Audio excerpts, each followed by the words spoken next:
Hello and welcome to our program Talking Violence. My name is Kali Ikwe. Our guest today is the former Deputy Governor of Benue State, Chief Stephen Lawani.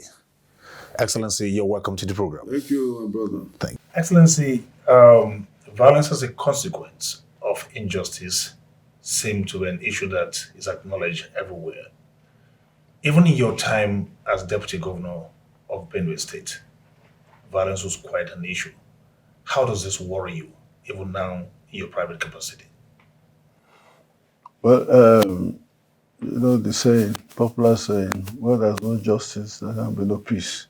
Okay. The country is rich, All right. resources, plenty money in the central bank, plenty money in the banks. And that only a few people are enjoying the goodies. And that the majority of the people have nothing. And therefore, the only way to do it, to get their own share of what is, maybe we call it national cake, is going to violence and going to what's banditry, and popularly today, kidnapping that you see. People will go kidnapping people, believing that you see how much they pay in ransom when they kidnap someone and they are demanding 20 million, when you know that the person cannot get it. It's all because of injustice. It worries me because it started in a small way when we were in office. And I thought that by now it will be over, but it appears to be getting worse. It's worrisome. And I think it's something that the government and all concerned, not only people in government, but the home, the family, the religious authorities, and others most in a not too distant future, get down together to some find solution to. It would have been more logical for me if the ransom demand were just being made on the government itself or only the rich. But now it's indiscriminate. People are taking hostages indiscriminately and then ransom demanded. Well, it's all a result of injustice. But talking about people who have been kidnapped and have no means of paying this ransom, well, we're a country of what do you call it? A brother's keeper. If they seize your brother and you heard, you rather look for money and pay than have him killed, which is the only alternative. It's not only injustice; it's just an issue of poverty in the system or in the country. There's great poverty, and there's now a clear divide. We used to have in those days the poor, and we have a middle class and the rich. Now there's virtually no middle class. It's the very poor and the very rich. Even though it is arguable, but a lot of the local governments, like being branded everywhere, are under the control of insurgents. There's a state of war there. I don't know, how did we allow this situation to degenerate to this level? When the Boko Haram thing started in the northeast, we all know how it started. There's no question about that. But there was a great indifference on the part of leadership at that time. And even when we started fighting, wonderful. It was the question, the case where the late chief of defense staff, Alex Badi. his own village was ransacked and taken over by the bandits, and they had to bring the people to where? To Abuja, and then later I understand even to New York. So the leadership, be it political or military, appeared then not to have taken the matter seriously, and it landed us where we are today. And when I mean seriously, I'm talking about, look, if we got sophisticated arms at that time, we could have flushed these people out. But even now, I hear that the arms that are using in the northeast, these states in the northeast, are still arms that even what the Boko Haram people have is more superior to our military's arms. And how can that help? Is it a question of capacity now, financial capacity? I mean, we do not possess enough capacity. Is that the issue, or is willpower? Willpower is not it's not financial capacity. The government will give money, and what happened? You heard of the millions that were got from the chief of this, chief of that, chief of that. Okay, the military chiefs. The military chief. Okay, which means some people have turned this war into some kind of business. Absolutely. That they want it to continue for as long as possible. And are we addressing it at all? I hear these things sometimes, which brings us to this issue of corporate conspiracy we're going to come back to later. But I hear these things all of the times, and I do not know if we're making progress as far as this is concerned or not. You know it. You know what the issue is. The people, Nigerians, feel that we are not addressing this matter properly. And that is why, now whether they are right or wrong, it's a different thing, but many people feel that we are not addressing it properly. That the president who sit in the villa it may mean well, but down the line, are the soldiers who are doing the fighting, are they well looked after? It's not the equipment sometimes. It is the man behind the equipment, like the one said during the Civil War. It's not the equipment you are using to fight that. Sometimes not only equipment, it's also the person behind it matters. Communal clashes anchored on the twin issues of ethnic biases and religious intolerance. Some blame this on the way the country is structured. Are you one of those persons that think the structure of our country is responsible for why we're having violence? I wouldn't say right away that it has to do with the way the country is structured. Because if you take the case of Boko Haram, it has nothing to do with the structuring of the country, does it? I don't think it does. Also,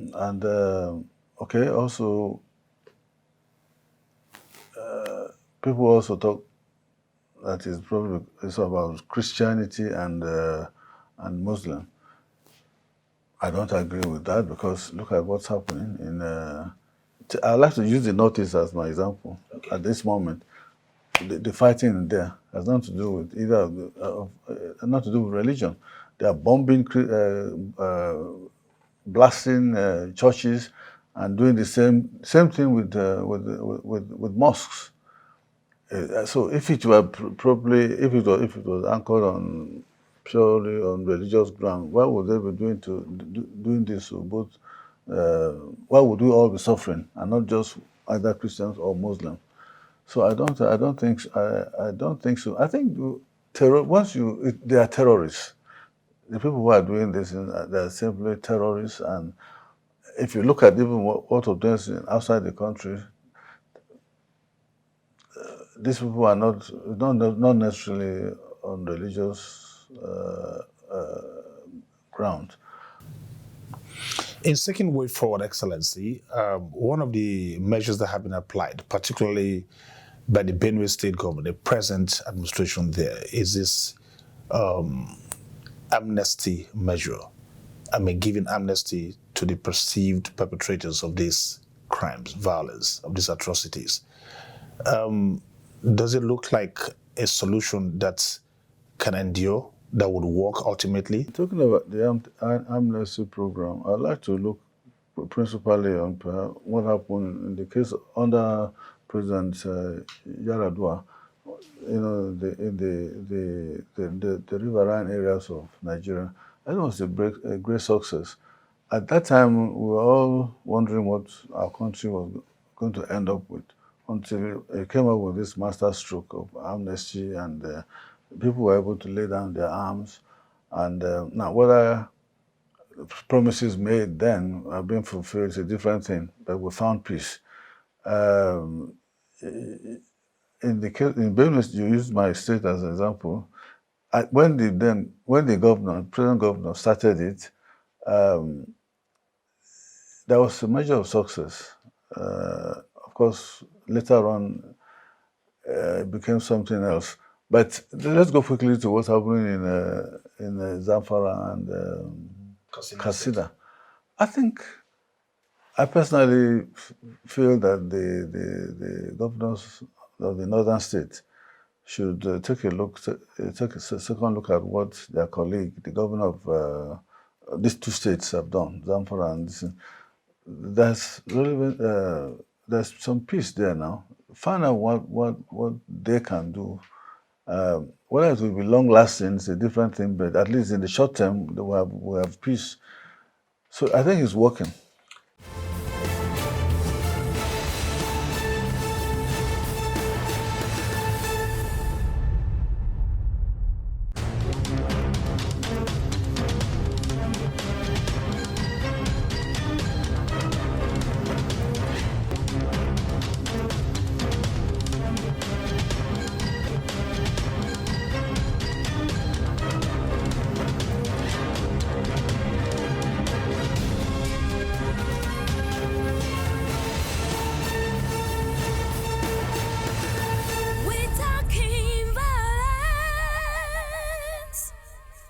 Welcome back. This is still Talking Violence.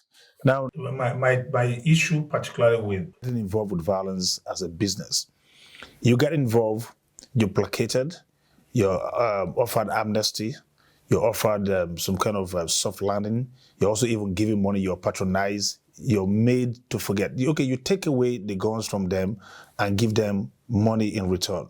Yes, that's agreed generally in the principle of even the study of violence, that you cannot take away guns and then offer nothing. But do we have the resources enough to offer to as many as will keep coming, as long as they keep seeing other people being rewarded? I wouldn't entirely say that it's a reward for violence. I think you give them money, you take their gun. In this period, you start and study what you talk to them. At least you have dialogue. You can talk to them. When they are fighting, you cannot talk. When there is peace, when you've given them money and you've taken their gun, you now have a chance to talk, to dialogue with them. What exactly is the problem? Academically, we say it's education, poor education. But is it really only poor education? We know now that some big men in this country are using these people. They are behind this thing. You find out you can only find out who these people are through dialoguing with them. I don't think it's entirely bad. I'm not saying that is the only way, but if it does if it provides temporary solution, let's seize it and use that period to talk to them and get more information, and then see how you can nip in the bud in the future. Okay, now another measure again from the Benue State government was the enactment of the anti-open grazing law. Yeah. Yes, I'm not sure whether you contemplated that. You and Gabriel Siswam, the governor, then contemplated that. But this is in place right now. Do you think it's the right step in the right direction? Well, look, the governor himself has been taking up on this severally. And look, my brother, this anti-open, anti-grazing thing, the other word for it is ranching. Instead of allowing the cows to move from place to place unguided and eating crops of farmers, they are saying what he's saying, or what the law is saying, put them in one place, if it's in Kano or Maiduguri, and then develop enough feeding for them. And the general word, acceptable word for it is ranching. It's ranching and it's been accepted. Most states have gone, if it was bad, Taraba State is doing it, other states are also doing it. I think we should give him credit for that. But I think we should understand, people have not bothered to understand the content of the edict or the law. And they just, okay. But like I said, the general meaning of it is that people should go into ranching, be it government or individual entrepreneurs. That's all. It seemed very much like the challenges for our law enforcement agents is so much and almost overwhelming. Do you think the way they are presently constituted, the way the size of the army, the size of the police, the navy, the air force, in fact, generally, do you think this is sufficient? No. You don't need any social degree to know that given our population, given the size of this country, were under policed, and the size of the armed forces can still be larger than it is. And the challenge for why it is not so, it's cost issue. We have increase in population. We used to have the members of the armed forces a lot more than we presently have back in the day. I remember at one time they even had to even cut down. I don't know what was responsible for that at that time, but they know better. Now there's a need for a lot more people to be recruited into the armed forces and the police. No, to the contrary, I think the federal government, the president has agreed that you can increase the size of the police and police particularly. And I wouldn't say that. I think the recruitment is going on in this regard. Excellency, I mentioned something about this rhetoric, saying these great things and are not following through. This is not the first time they're talking about increase of size or decrease of size, but they say these things and ultimately, is it done? Why is the police far under 1 million as such today? But does believe that there's a need to increase the size of the armed forces. People think that if you have state police, there will be no federal Nigerian police force again. And it's not so. You can have state police, and even in the state, you can still have federal presence. I'm not opposed to state police, but not so much now, but a couple of years back, there was this great fear when the idea of state police came up or was muted. There was this fear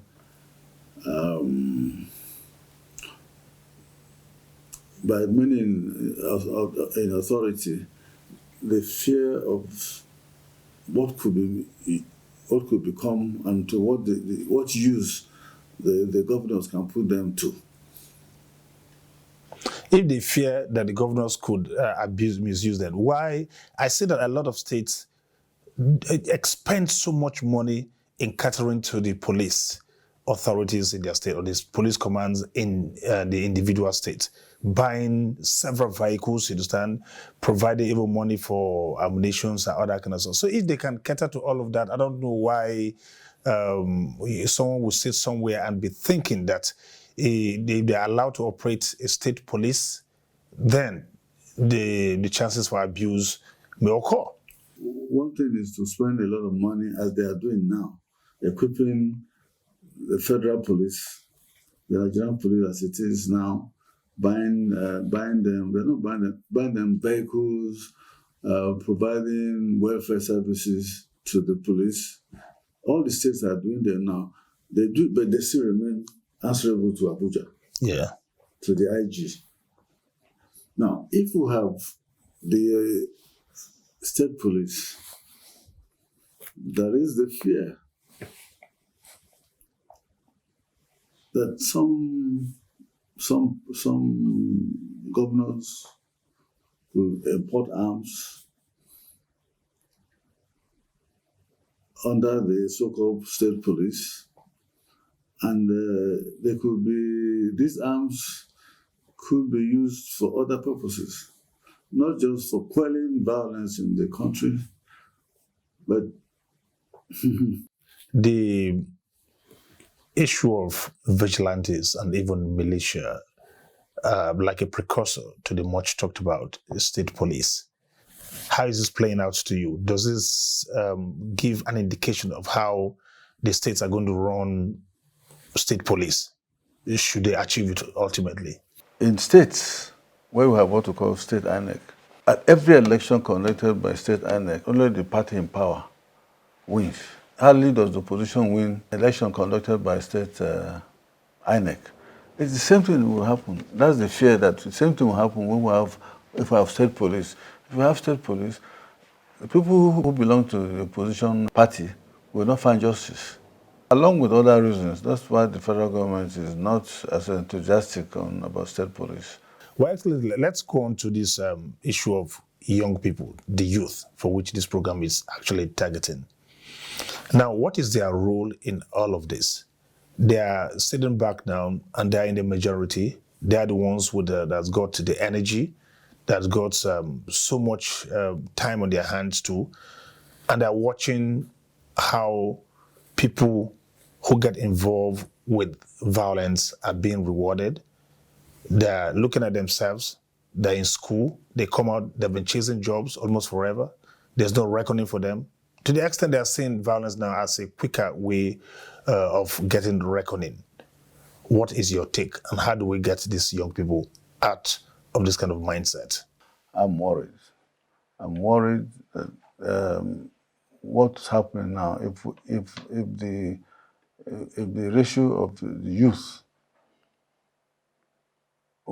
and youth coming out of school cannot find job, and they must feed.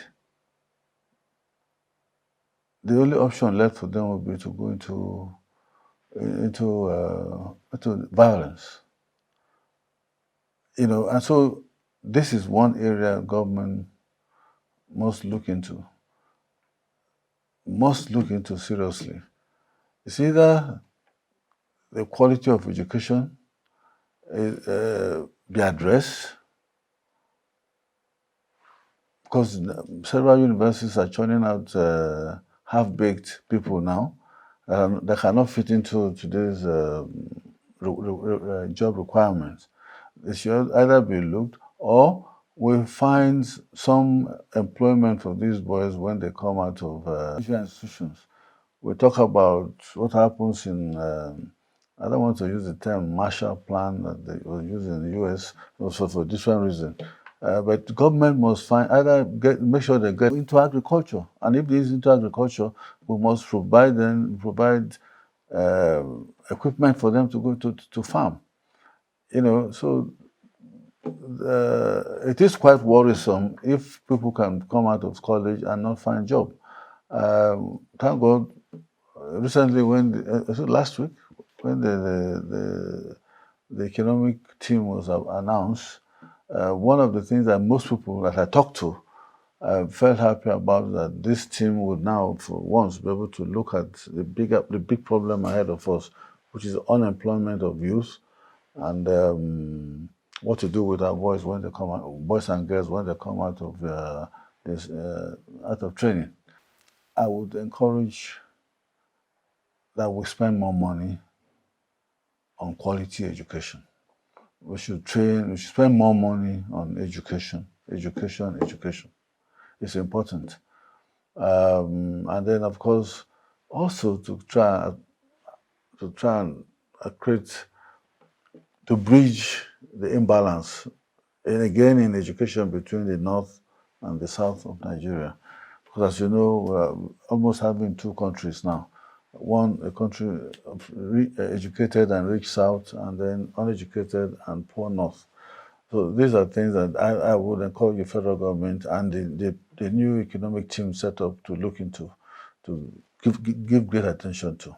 The young people should not give up. We should continue to believe in our country.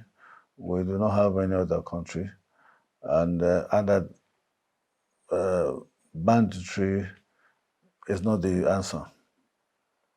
Excellency, I think that's a very good point to leave it.